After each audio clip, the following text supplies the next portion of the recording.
going to see live event. It is there. Okay. So this area, there is another site of Indian Kapilavastu called.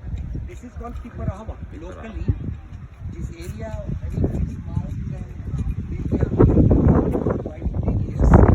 That there was one big monastery, Mahasangaram, where monks lived.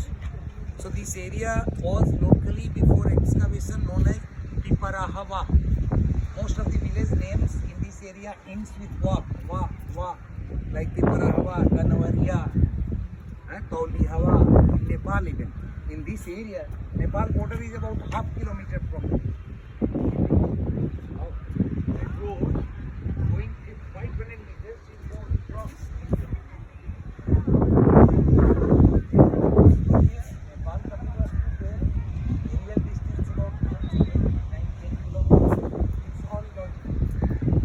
අපි මේ දකින්නේ කපිලවස්තු පුර සුද්ධෝදන රජතුමාගේ මාලිගාව මෙම ස්ථානයේ තිබුණා කියලා තමයි සඳහන් වෙන්නේ. කපිලවස්තු පුර රම්‍ය සොරම්‍ය සුබ කියන මාලිගා තුනක් මෙම ස්ථානයේ තිබුණා කියලා තමයි කියන්නේ කපිලවස්තු පුර. ඒ වගේම බුදුරජාණන් වහන්සේගේ පිරිනිවන් පෑවෙන් පසු මෙම ස්ථානයේ ධාතු තැන්පත් කළ බව සඳහන් වෙනවා. මෙම ස්ථානයේ ධාතුන් වහන්සේලා තැන්පත් කළ බව සඳහන් වෙනවා. කපිලවස්තු පුර සුද්ධෝදන රජතුමාගේ මාලිගාවත් අපගේ බුදුරජාණන් වහන්සේ සිදුහත් කුමරු අවුරුදු 8ක් පමණ රාජ්‍ය පාලනය කරන ස්ථානයේ කියලා සඳහන් වෙනවා. මෙම ස්ථානයේ තමයි කපිලවස්තු පුර කියලා කියන්නේ. ඒ වගේම මෙම ස්ථානයේ බුදුරජාණන් වහන්සේ පිරිනිවන් පෑවට පස්සේ ධාතුන් වහන්සේලා තැන්පත් කරපු ස්ථානය තමයි මෙම කපිලවස්තු පුර. ඒ වගේම කපිලවස්තු පුර රම්‍ය සුරම්‍ය සුබ කියන මාලිගා තුන පිහිටලා තිබුණේ මෙම ස්ථානයේ තමයි. මෙම කපිලවස්තු පුර ඉන්දියාවට අයිති කපිලවස්තු පුර. ඒ වගේම නේපාලයට අයිති කපිලවස්තු පුරක් තියෙනවා කියලා කියනවා. අපිට නම් ඒ ස්ථානට යන්න ලැබුණේ නැහැ. අනිත් වතාවේ අපි උත්සාහ කරනවා නේපාලයේ තියෙන කපිලවස්තු පුරක් බලන්න උත්සාහ කරනවා.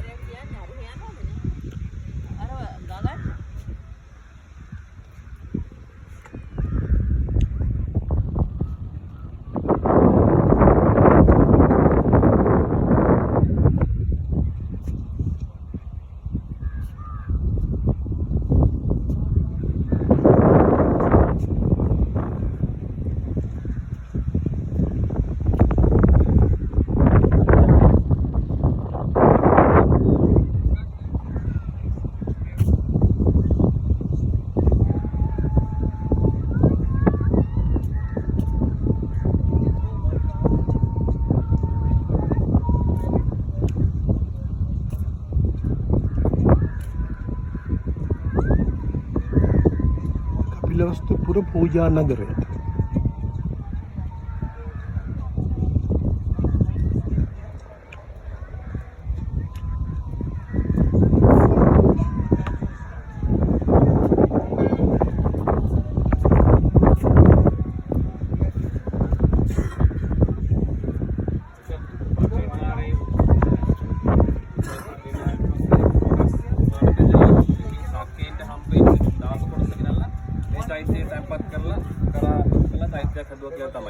ඊට අවතර මෙහි සංඝයා වාස තිබිලා තියෙනවා. කුටි එහෙම තියෙනවා මතක. ඒකම දැන් මෙහි කපිලවස්තු කියන්නේ සුද්ධෝදන කුමාරයාගේ කුඩා කාලය ගත කරපු ස්ථානය. ඒකද යා ශිල්ප දැක්වුව නම් තැබීමේ උත්සවයත් මේ ස්ථානයේ තමයි කරන්නේ. පස්සේ ශිල්ප දැක්වීමේ උත්සවය ඊළඟට දැන් තිබුණා. රාජ්‍ය කාලය අවුරුදු 13ක් රාජ කරා කියන්නේ මේ කපිලවස්තු නුවර තමයි සුද්ධෝදන කුමාරයා රාජ කරා. ඒ වගේ සිද්ධාස්තික තමයි. ප්‍රධාන වශයෙන්ම වටිනේ ධාතුන් වහන්සේලා තැන්පත් කරපු ඡයි. ජීවත් කුමාරයා. ඒක දැන් එඩිට් කරලා ඔයාගේ ධාතුන් දිල්ලි මියුසියම් එකේ තැන්පත් කරලා තියෙනවා. අපිට බලන්න පුළුවන්. අපි ඉරිද යනවා ඒක ධාතුන් වහන්සේලා බලන්න.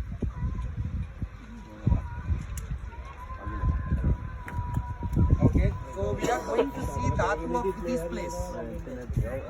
Dhatu of this place we are going to see in Delhi. No? අතර පෙරදිනේ දැක්කේ. Yeah. It was found here in 1898 by British archaeologists. From that time.